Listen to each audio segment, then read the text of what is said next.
को राजा रेंटल कह के क्या हम पाकिस्तान में डेमोक्रेसी को अंडरमाइन कर रहे हैं या वाकई हमें यह हक है कि हम उनके बारे में जो राय हमारी जुबान पे आई है उसको पूरी दुनिया तक पहुंचाएं।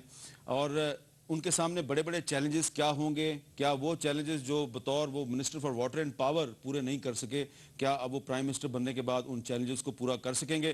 तो बहुत से मामलात हैं, इन पर आज हम गुफ्तगू करेंगे और हमारे पास बहुत एक प्रेस्टिजियस पैनल है।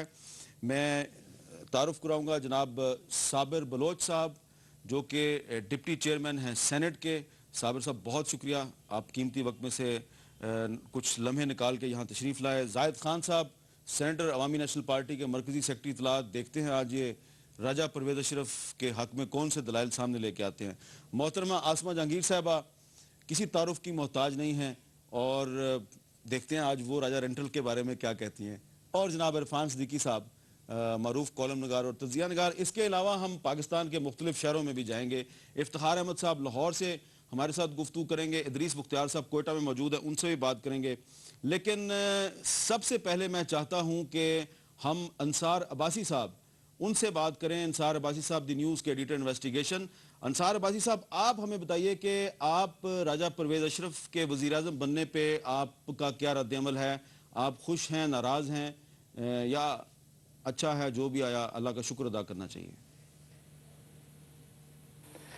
मेरा ख्याल है एक ऐसे शख्स को जिसकी जिसकी ऑलरेडी बहुत ही डिसमल किस्म की कारकर्दगी थी as minister for water and power, उनको उस कारकर्दगी की वजह से निकाला जाना उनका और फिर उनको उस वक्त री इंडक्ट करना कैबिनेट में जब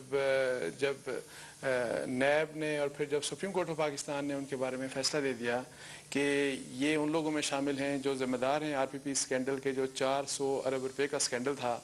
तो ऐसे शख्स को वज़ीर-ए-आज़म बनाना और इस माहौल में बनाना, जबकि हमारे मुल्क को, पाकिस्तान को बदतरीन करप्शन का सामना है और पाकिस्तान के बारे में बैड गवर्नेंस और करप्शन की बुनियाद पे पूरी दुनिया में पाकिस्तान को क्रिटिसाइज़ किया जा रहा है। तो इन हालात में एक ऐसे शख्स को वज़ीर-ए-आज़म के लिए इलेक्ट करना मेरा ख्याल है बहुत बड़ा अलमिया है। और ये अलमिया ना सिर्फ डेफिनेटली पाकिस्तान के लिए है, कौमी असम्बली के लिए है, लेकिन इसके साथ साथ पाकिस्तान पीस पार्टी के लिए है और एक ऐसी पार्टी के लिए जिन्होंने ये कहा कि हम डेमोक्रेसी के लिए हमने जाने दी। और ये फिर जो बात ये की जा रही है कि डेमोक्रेसी ये किस किस्म की डेमोक्रेसी है कि आप ऐसे लोगों को आगे ला रहे हैं जिनके जो क्रेडेंशियल्स हैं वो इंतहाई डाउटफुल हैं।